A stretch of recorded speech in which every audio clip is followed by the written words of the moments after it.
안녕하세요. 김기동 한자입니다. 오늘은 날씨가 그래도 지낼만 한데 이제 다음 주부터는 또 날씨가 추워진다고 합니다.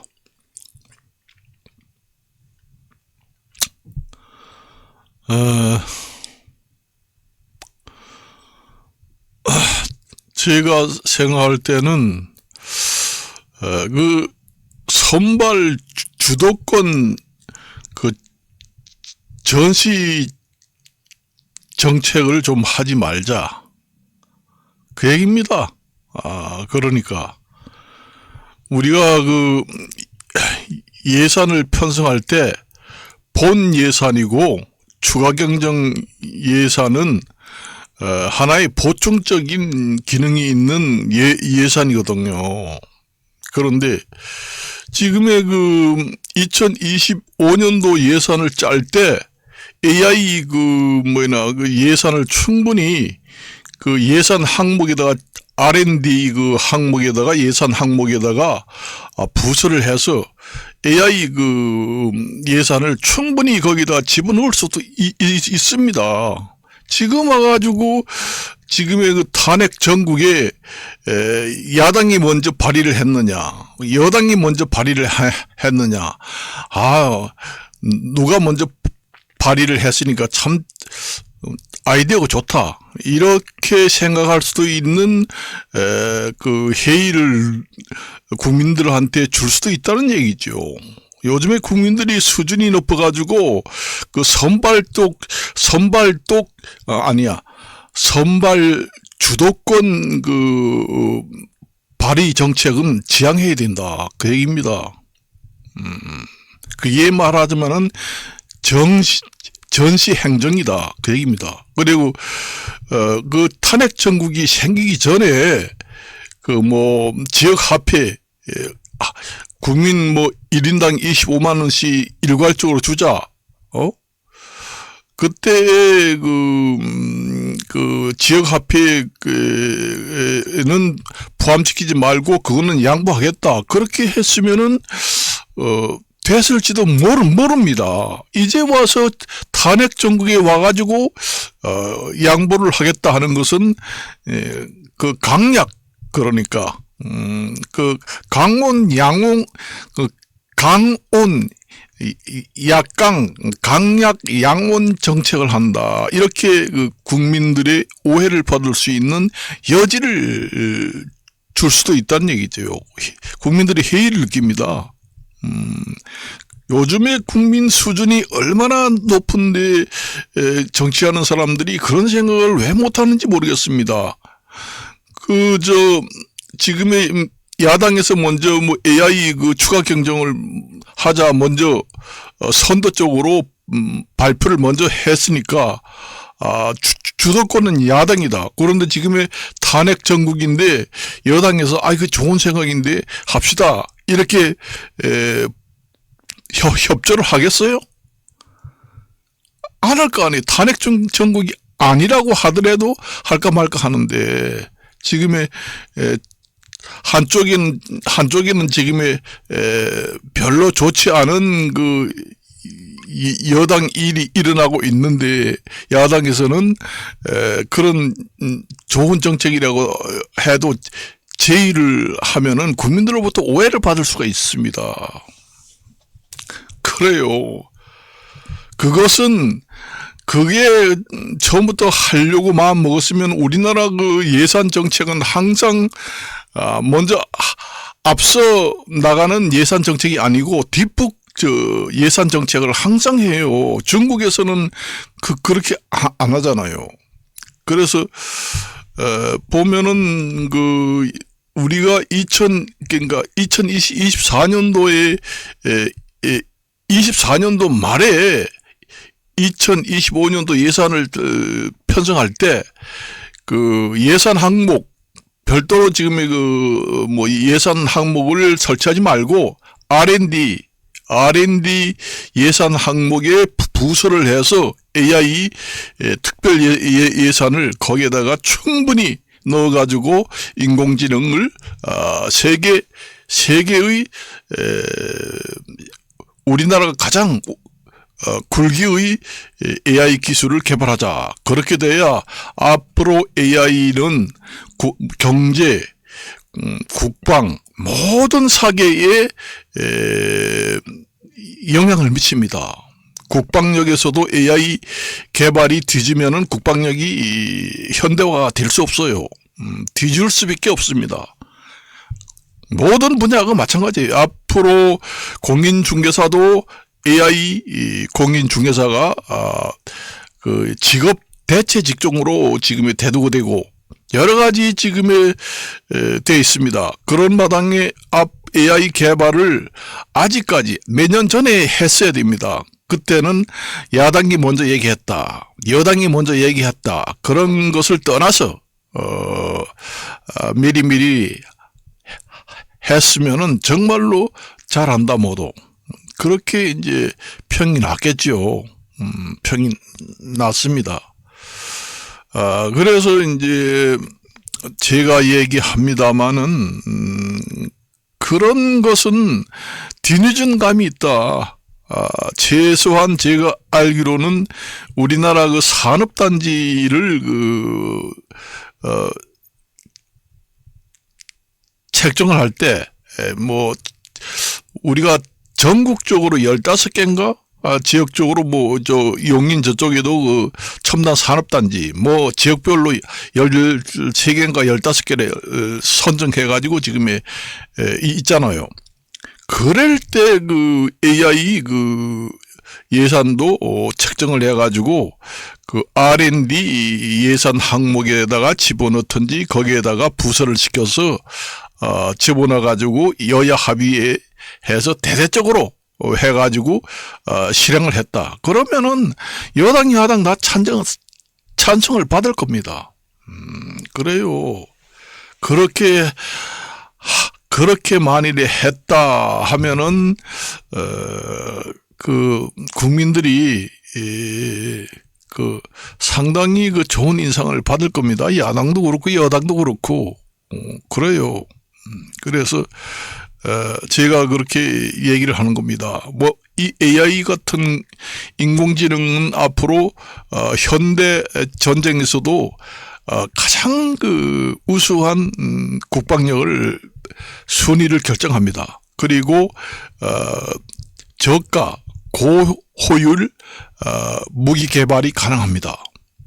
앞으로 탱크, 아무리 성능이 좋은 탱크를 몇 조 원을 들여서 만들어가지고 전쟁에 투입을 했는데 박살났다. 그러면은 돈이 많은 나라들이 100년 전쟁, 200년 전쟁, 100년 전쟁 역사에서도 있잖아요.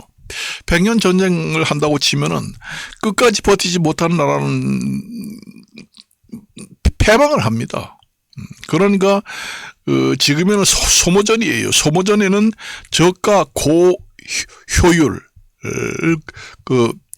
무기 개발이 선목적으로 개발해야 된다. 거기에 들어가는 것이 AI 첨단. 드론에도 얼마든지 들어갈 수 있다. 요즘에 우크라이나 러시아 전쟁에서도 사람이 직접 옛날에 군인들이 투입해가지고 인해 전술로 전투를 하지 않잖아요. 비효율적이잖아요. 지금에는 중국에서 그때 한때 풍선을 띄워가지고 정보 수집을 한다. 그래서 중국에서 이제 풍선은 군사용 정찰용이 아니라 정보 수집용이 아니라 환경 연구를 하기 위해서 풍선을 띄웠다. 이렇게 하잖아요. 몇 푼 안 됐는데도 여러 가지 효과가 나타납니다. 그래서 원래 중국이라는 나라는 가성비 정책을 써서 전 세계의 시장 점유율을 100%로 달성하겠다. 그리고 굴기 국가가 되겠다.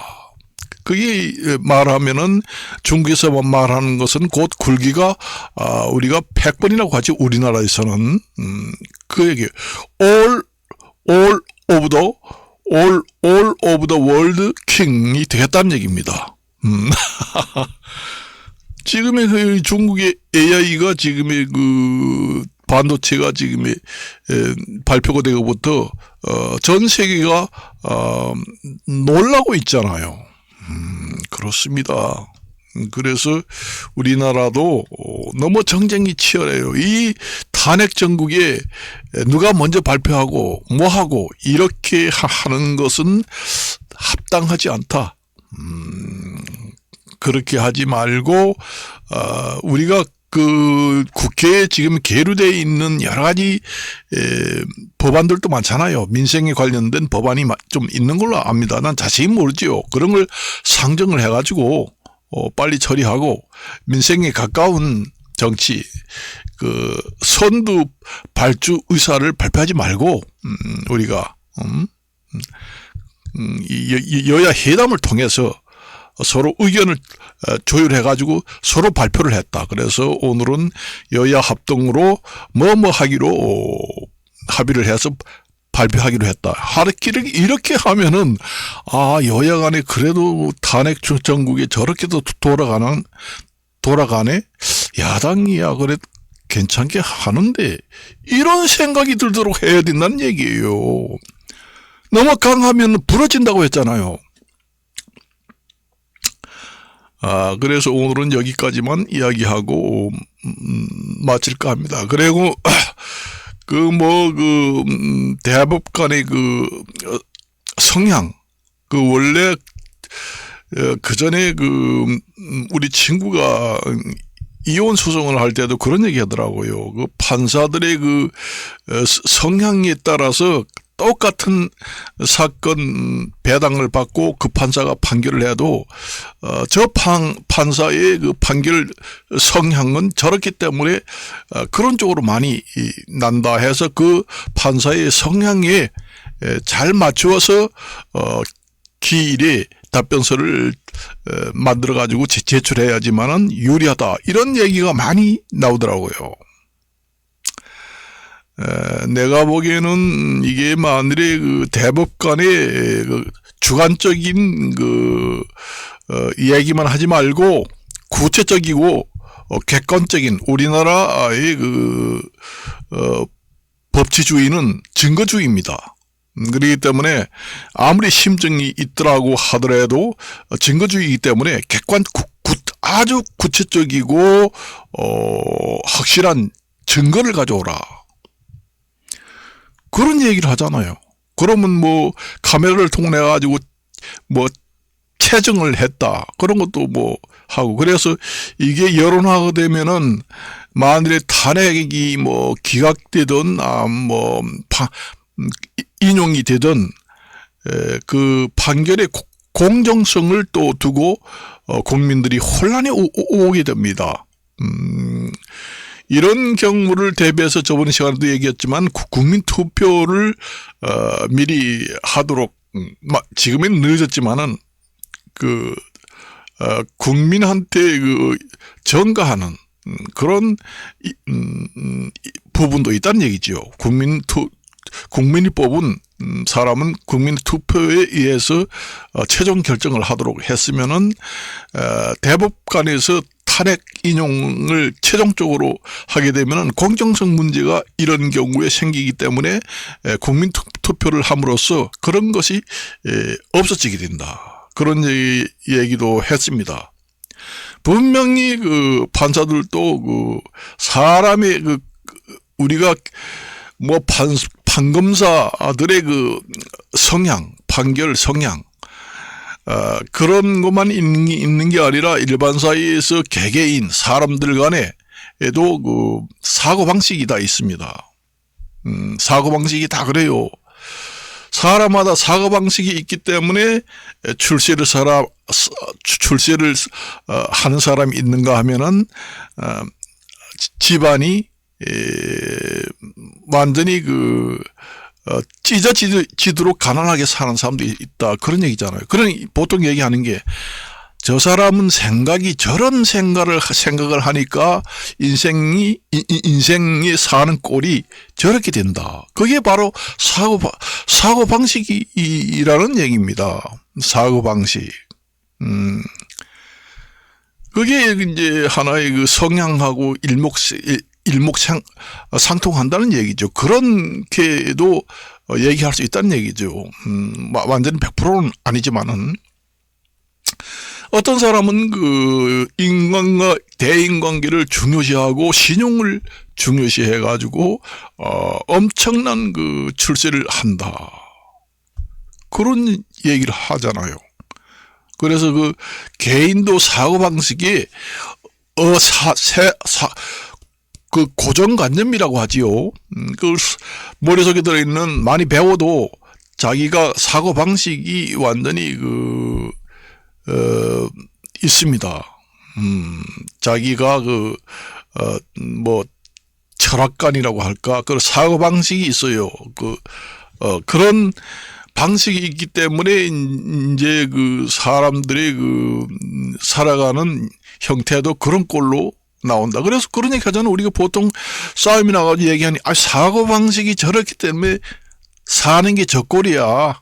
생각하는 게 저러니까 저렇게 살지. 욕을 해도 그렇게 하잖아요. 생각하는 게 라는 것이 바로 사고방식, 성향, 그런 얘기라는 얘기지요. 그렇다는 얘기입니다. 사람마다 다 생각하는 게 틀립니다. 그러니까 판사, 검사도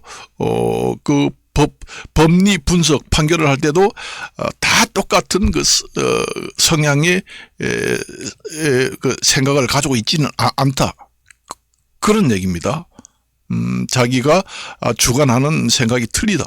그래서 이런 것이 이제 대두가 돼가지고 이제 여론화가 되면은 국민들이 정말로 공정성 문제를 가지고 또 시끄러울 것이다. 그런 생각이 듭니다. 그래서 보통 제가 생각할 때는 옛날에 보면은 아주 골치 아프고 정말로 이 문제가 많이 생기면은 차라리 여론이 너무 심하고 사실상 객관적인 그런 사항이 없더라도 물러난다. 그럼 그걸 갖다가 회피한다는 얘기죠. 기피하고 회피한다. 기피 신청을 해가지고 법관을 바꾼다. 그런 게 아니라 자동적으로 물러나 달라. 그런 얘기예요. 그럼 객관적 증거를 가져오면 하겠다. 사실상 객관적이라는 게 그게 정량적 자료라고 합니다.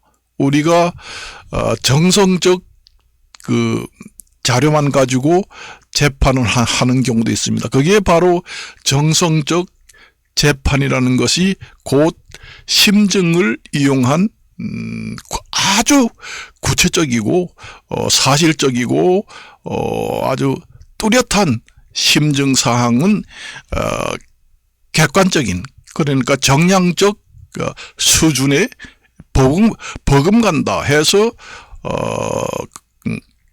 채택할 수 있다 해서 판결을 하는 경우도 있습니다. 우리가 정량적 자료를 가져오너라 하면은 우리가 실제로 이런 데이터 자료 있다. 그러니까 완전히 객관적 자료를 갖다가 정량적 자료를 제출하라. 구체적이고 확실한 증거가 될 만한 것을. 거기에다가 주관적 자료라는 것이 통계학에서 말하는 정성적 자료에 해당합니다. 통계학에서 정량적, 정성적 이렇게 얘기하는 겁니다. 그러면 우리는 객관적, 주관적 거기에 대입을 시키면은 정량적은 객관적 자료, 그 다음에 정성적 자료는 주관적, 심증적 자료가 해당되는 겁니다. 아주 구체적이고 논리적이고 아주 객관적이다 해서 우리가 그 수사 기법에서는 저 정도면은 객관적 자료나 뭐 마찬가지다, 버금간다 했을 때 채택을 해서 판결에 인용하는 경우도 있습니다. 그러니까 제가 이제 여기서는 뭐 법리 해석을 내가 뭐 이래라 저래라 하는 게 아니라 그런 경우도 있다는 얘기죠. 사실상 그 자료라는 게 우리가 옛날에 그 고을원 사도들도 판결을 할 때 구체적인 자료를 가져오느라, 네가 누구한테 얼마나 맞았다고 하는데 어디를 맞았나, 그래서 그 다리를 걷어봐라, 멍이 이렇게 들어가지고 피가 났다. 옛날에는 맞으시면은 그 두들겨 맞은 데가 상처가 많이 납니다. 그래서 벗어보라 했어요. 그게 이제 말하자면 정량적 그 객관적 자료가 된 겁니다. 그런데 옛날에는 이제 그런 것도 없을 때 판결은 상식적으로 판단했습니다. 옛날에는 곧 상식이 법이에요. 우리가 보통 얘기할 때 사람들하고 싸울 때 야야 상식적으로 좀 생각해봐. 누구 말이 맞는지. 법을 떠나서 이런 얘기 하잖아요. 상식의 기준을 둬서 법도 만들어지고 상식이 곧 관습화가 됩니다. 상식이 계속 일반적으로 많이 인용되는 상식이 이게 이제 좀 더 진전된 것이 관습이 됩니다. 관습이 돼가지고 나중에 관습법이 나중에 되지요. 관습법이 이제 곧 법으로 인용되기도 하지요. 옛날에 그 고을원이라든가 판결은 그렇게 했어요. 옛날에 법이 있나요? 애당초에 없습니다. 재헌을 하지 않았기 때문에 법이 없지요. 그러니까 옛날에 그 고을원들이나 그 판관들은 상식에 준해서 했다. 옛날에 그래부터 이제 경국대전이 나왔지요. 경국대전이 그 우리나라의 그 법의 시발점입니다. 효시입니다. 그래서 오늘은 여기까지 얘기하고 마칠까 합니다. 안녕히 계십시오.